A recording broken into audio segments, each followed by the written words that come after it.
If you guys had to ask me what made our business succeed, it's us being hands-on. It's us being very involved in our business at every level. We did not want to deal with property managers because in most cases, the property manager was winning even when we were losing. If we lost a tenant, they were getting paid another fee. They were also taking a percentage of our income. So we said, you know what, let's just go ahead and do this ourselves. It does take some time out of our day, but at the end of the day, it's something that we can, manage, and it also limited our expenses at the end of the day. What do we do with that, with those savings? That's a great question. We pass those on to our tenants. We're a big believer in giving a great deal and as also a great quality, a great product. Most of our tenants are paying slightly below market rates. What does that do for us? That keeps our tenants with us for a very long time. Instead of having to re-rent that space, a unit or a house every 12, 13 months, we're dealing with a tenant that's staying with us for 3-4 years, which is every investor's dream, right?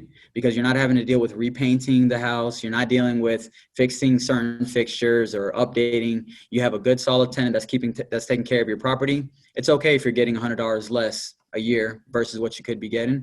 But when you calculate it, the effective rate that we'd be getting over the life of the lease wasn't that big of a difference for us to take that risk.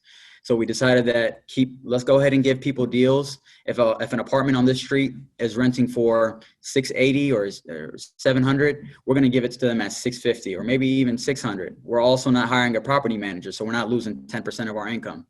So those things in combination with us being very hands-on, at any moment's notice, if somebody's putting in a maintenance request, usually we're getting to it within 24 hours. We have a full-time maintenance man that works with us, along with me and my dad, who actually physically do a lot of the work. I would say 90% of the plumbing issues that we deal with, we fix ourselves. The last time we had to hire somebody for a plumbing issue was when we had a septic tank that had to be replaced. Of course, we can't do that because we're not licensed, and the city would throw all types of red flags at us for trying to dig up and replace the septic issue. But we don't like to buy properties with septic tanks anyways, but we just happen to own a couple. And that was the last time we actually dealt with it. And it wasn't a fun situation. But most of the time, if there's a hot water tank that needs to be replaced, we're replacing it ourselves. If there's a bad outlet, we're replacing it ourselves. Installing fixtures, we're doing that ourselves. A lot of the maintenance we did ourselves. And that would probably be the biggest thing when it comes to succeeding as a real estate investor, is learning how to do those very small things yourself. That's at least if you want to, depending on what level you want to get on. In real estate, you can make money 100 different ways. There's no way that I could tell you that this is the only way to make money. There's no way that I could tell you that the way that we're doing it is the best way. By all means, there's many people that are making a lot more money than us that don't manage their properties at all. They're having property managers manage every single one of their units. They don't deal with any type of maintenance. Their job is to go find other deals. For us, our drive is definitely to grow. We're definitely looking to purchase additional assets and grow into different markets. But in the meantime, we like to stick with what we know. And that is purchasing, buying, holding, value add type of properties. Another thing that definitely made us succeed outside of being very hands-on was us living below our means. I mentioned that earlier, is we're not spenders. My dad till this day, although he owns all these properties, he still has a 2006 Chevy pickup. He's still rolling down his windows.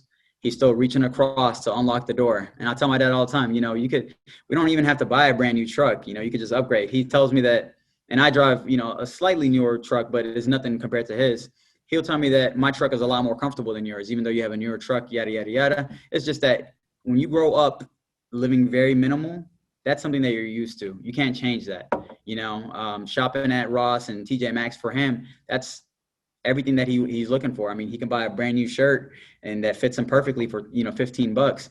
No one said he has to go to Brooks Brothers and spend $80 on a nice collar shirt, because he's not going to know the difference, So for him, living below his means definitely was a key part of him being successful.